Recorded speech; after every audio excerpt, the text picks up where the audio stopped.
මේ ඇන්ටි දෙක හොඳින් ඉන්න ළමයි. මම උයනවා. මාළුපිලි දෙක තුනක් උයලා සතියකට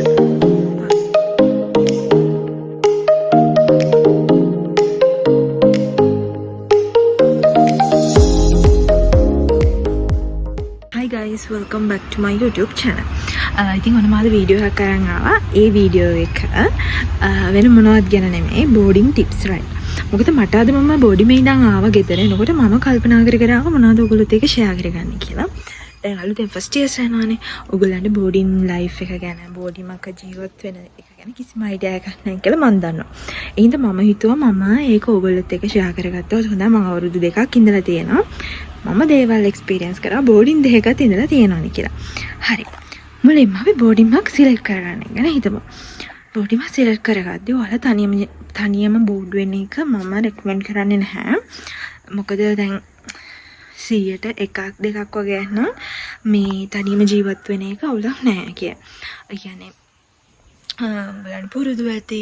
ඉතින් පුරුදු නැති කට්ටිය ඉන්නවනේ යාළුවෝ නෑ මට. එහෙම කියලා ඒ වුණාට කොහොම හරි ඔයාලා ගෲප් තියෙනවා මෙසේජ් එකක් දාලා යාළුවෝ හොයාගන්න. ඔයාලා එකතු වෙලා බෝඩි හොයන්න. සේම් බැච් හොයාගන්න එක තවත් හොඳයි. ඔයගොල්ලන්ට ඇකඩමික් දේවල් වලදී ඒක ගොඩාක් පහසු වෙනවා. අනිත් දේ තමයි ඔයගොල්ලෝ ළමයි මේ බෝඩිමේ එහෙම යනකොට ඔයගොල්ලන්ට හරියනම කෙනා නෙමෙයි වෙන්න පුළුවන්. ඒ වුණාට එතනින් ඔයගොල්ලෝ දේවල් ඉගෙන ගන්න පටන් ගන්නවා. සමාජ කොයි වගේද කියන දේ ඒ දේවල් ගොඩාක් ඔයගොල්ලෝ ඉගෙන ගන්න පටන් ගන්නවා. නම්බර් 2 second tip එක ඔයගොල්ලෝ බෝඩිමේ වේවා හොස්ටල් හෝ වේවා බෝඩිමක් කියලා හිතන්න. බෝඩිමේ ඇන්ටි දෙක හොඳින් ඉන්න ළමයි. හරිද? රවුන්ඩ් වෙන්න යන්න එපා. මොකද ගොඩක් බෝඩිමේ ගොඩක්ම මම දන්න විදිහට මට එහෙම නරක බෝඩින් කියලා මේ කොට එකක් දෙකක් ඇරෙන්න. අනිත් බෝඩින් වල ඇන්ටිලා මාරම හොඳයි. හරිද? ඒ කියන්නේ අම්මලා වගේ අපිට සලකනවා. ඒ කියන්නේ අම්මලා වෙන්න බෑ. මම ඒක දන්නවා. දැන් මම බෝඩින් දෙකක හිටියා. බෝඩින් දෙකක ඉඳලා ඒ බෝඩින් දෙකේම ඇන්ටිලා මාරම කියන්නේ ඒගොල්ලෝ අපි ගැන හිතනවා ළමයි. කියන්නේ මම බෝඩ් වල ඉන්න නිසා වෙන්න පුළුවන්. කොහොම හරි අපිට කෙයා කරනවා. ඒ කියන්නේ එක්සැම්පල් හගතොත් මට අසනීප වුණා. අතර මගේ යාළුවට අසනීප වුණා. අපිට බෙහෙත් අරන් දෙන. ඒ හැම දෙයකටම අපේ අම්මලා තාත්තලා අපි ළඟ නැහැ ගොඩාක් දුර ඉන්නේ. ඒකට ඒගොල්ලෝ ඇවිල්ලා අපව බලා ගන්න අපිට උදව් කරනවා. ඒ හින්දා තමයි මම කියන්නේ ඔයාලා අනිවාර්යයෙන්ම බෝඩින් ඇන්ටිලා එක්ක හොඳට ඉන්න. රණ්ඩු වෙන්න යන්න එපා. ඒගොල්ලන්ට ඔයගොල්ලෝ ගෙදර ගිහින් එද්දී ඔය මොනා හරි ගෙනත් දෙන්න. ඒගොල්ලෝ හරි කැමතියි. එහෙම මොකද ඔයගොල්ලෝ ගොඩක් කට්ටිය ගම් දුර ඈත. ඒකට ඒගොල්ලෝ හරි කැමතියි එහෙම දේවල් වලට. ඒ විදිහට ඉන්න. අනිත් දේ තමයි මේ කෑම උයා ගන්න. හොස්ටල් වල නම් උයන්න බෑනේ. මේ බෝඩින් ඉන්න කට්ටිය ඉඳලා හිටලා කැන්ටින් එකෙන් ගන්න. එහෙම නැත්නම් උයා ගන්න. ඒකෙත් ඔයගොල්ලොත් එක්ක බෝඩින් ඇන්ටි හොඳයි නං. එයා කියනවා නම් ඔයාලා ෆ්‍රිජ් එකට ගෙනත් දාන්න. එයා ඒ දේවල් ඔයගොල්ලෝ දේවල් යූස් කරන්නේ නැත්නම් ඒකට නිසි විදිහට ඒ දේවල් කරනවා නම් අනිවාර්යෙන් ඔයගොල්ලන්ට පුළුවන් ගෙදරින් ඉදි මොනවා හරි චිකන් හදාගෙන එහෙම කල් තියාගන්න දේවල් හදාගෙන ඇවිල්ලා ඒවා ඔයගොල්ලන්ට පුළුවන් මේ ෆ්‍රිජ් එකේ දාන්න. මම කරන්නේ එහෙමයි. දැන් ෆස්ට් ඉයර් සෙකන්ඩ් ඉයර් කියන මම ඩේලි ව්‍යාගත්තා. සෙකන්ඩ් ඉයර් අන්තිමට යද්දී මට ටයිම් එක මදි යන්න. මට කඩෙන් ගන්නත් බෑ. කඩෙන් ගන්න එපා වුණා. සහ කොස්ට් එකත් වැඩි. එතකොට ඒ හින්දා මම උයනවා. මාළුපිලි දෙක තුනක් උයලා සතියකට වගේ දවස් 3-4කට හරියන්න දවල්ටයි රැටයි මම හදා ගන්නවා. මම උදේට කන්නේ නැහැ. ඔයාලා උදේට කන්න.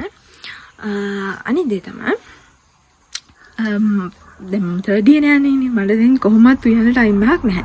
මට කඩෙන් ගන්නත් බෑ. කඩෙන් කෑවහම මොකෙ මුනේ ගෙඩි ඇවිල්ලා ඒ කියන්නේ තෙල්නේ ළමයි. ඒගොල්ලෝ හෙල්දිව උයන්නේ නැහැ. පරණ තෙල් එක පාරකට 10 පාරකට වඩා යූස් කරපු තෙල්. එතකොට ඒව හරියන්නේ නැහනේ. ඒ හින්දා මම උයා ගන්නවා.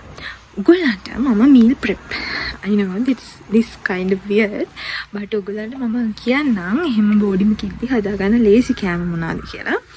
එහෙම වීඩියෝ එකක් මගෙන් ඕනේ නම් මොකද දැන් තව සති දෙකකින් මගේ වැකේෂන් එක ඉවරයි. ඒකට මම ආපහු බෝඩිමට යනවා. එහෙම වීඩියෝ එකක් ඕනේ නම් මම මොනවාද හදාගන්නේ? මම ඒකට කොස්ට් එකත් එක්ක බජට් එකත් එක්ක ඔයගොල්ලොත් එක්ක ෂෙයා කරගන්නට ඔයගොල්ලෝ කැමති නම් මට කමෙන්ට් එකක් දාන්න. මොකද නැත්තම් උයා වීඩියෝ කරන එක ළමයි මම තනියෙන් වීඩියෝ කරන්නේ. හරි අමාරුයි. ඒතකොට මම එහෙම දාලා ඔයගොල්ලොත් ඒකට ඉන්ටරෙස්ට් නැත්නම් මගේ කාලෙත් අපරාධ මගේ මහන්සියත් අපරාධේ. ඔයගොල්ලෝ උනත් ඉන්ටරෙස්ට් නැත්නම් ඔයගොල්ලන්ට එපා වෙනවනේ. එහෙනම් මතක ඇතුව මට කමෙන්ට් එකක් දාන්න. ඔයගොල්ලන්ට එහෙම දෙයක් ඕන ස්පෙෂලි ගර්ල්ස්ලට. මම කියන්නේ මේ මට එහෙම දේවල් ඔයගොල්ලොත් එක්ක ෂෙයා කරගන්න පුළුවන්. ඉතින් ඔය ටික තමයි මම කියන්න තියෙන්නේ. දැන් ඔයගොල්ලෝ සමහර අය ගොඩාක් අය බෝඩින් හොයාගෙන ඇති. තව සමහර එහෙම නැතුව ඇති. ඉක්මනට හොයාගන්න. හොඳ තැන් බලන්න, සේෆ් තැන් බලන්න. මගෙන් අහලා තිබ්බ මෙසේජ් දාලා මම දන්න තැන් තියෙනවා. මම දන්න තැන් නැහැ. ඇත්තටම මටත් අහම්බෙන් සෙට් වෙච්ච ඒවා. මම තිබ්බ නම්බර්ස් යවුවා සමහරුන්ට. මේ ඒත් මම ගැන කිසිම දෙයක් දන්නේ නැහැ. මම කැම්පස් එකේ ෆොටෝස් යනකොට පාරයින් ගහලා තියෙනවනේ එහෙම. ඉතින් ඔය ටික තමයි මට ඔයගොල්ලොත් එක්ක ෂෙයා කරගන්න ඕනේ. මේ ගොඩක් දී වීඩියෝ එකකුත් නෙමෙයි පොඩි වීඩියෝ එකක්. සෝ මම හිතුවා මේක ඔයගොල්ලන්ට හෙල්ප්ෆුල් වුණා කියලා. මතකටව මට අරගෙන කමෙන්ට් එකක් දාන්න. අනිවාර්යෙන්ම මේක ඔයගොල්ලොත් එක්ක අරගෙන එන්න ෂෙයා කරන්න. බජට් එක කොහොමද මට යන්නේ එතකොට සතියේට? අන්න ඒ වගේ දේවල් වෙනස්නේ ඔයගොල්ලොත් ආසයිනේ. ඉතින් මම හිම දේවල් ෂෙයා කරන්න.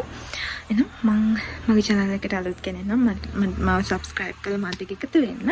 ඒ වගේම මම මොකක් හරි ප්‍රශ්නයක් තියෙනවා නම් comment කරන්න මතත්තා. මේ මගේ Instagram එකේ තියෙනවා, Facebook එකේ තියෙනවා, TikTok එකේ තියෙනවා.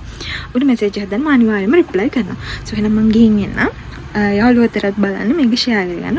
ඕනම science side විතරක් නෙමෙයි ඕනම කෙනෙක් එක්ක මේක share කරගන්න. අමතක කරන්න එපා. මතක ඇතුවර GPA ගැන මම දාලා තියෙන වීඩියෝ එක බලලා campus එනවා නම් ගොඩක් ඕගොල්ලන්ට useful වෙයි. So එහෙනම් මම ගිහින් එන්න. Bye bye.